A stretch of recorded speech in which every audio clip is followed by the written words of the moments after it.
Hi guys, welcome to this new video tutorial. In this video, I'll show you how you could send a Microsoft Publisher document from your PC or laptop to your mobile phone using the Bluetooth. To begin, make sure to enable the Bluetooth in your mobile phone manually. As a next step, type in the search tab or the search bar, Bluetooth, and click on Bluetooth and other devices settings. Want to click on Bluetooth to turn on.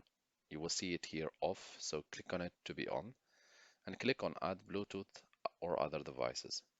Click on the first option. Wait a few moments until the laptop or the phone name appears. So here I see the phone number, so I click on it. Accept the invite of pairing in your mobile phone. You will receive a notification. Click Connect and click Done.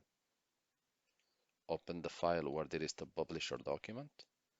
Click on the publisher document. Click Send to Bluetooth device. Select the phone and click Next. You'll be prompted to accept the file in your mobile phone, so make sure to click Accept in the mobile phone. Once done, the document has been fully transferred. You can verify the document in your mobile phone. Thank you guys for watching and talk to you soon in a new video tutorial.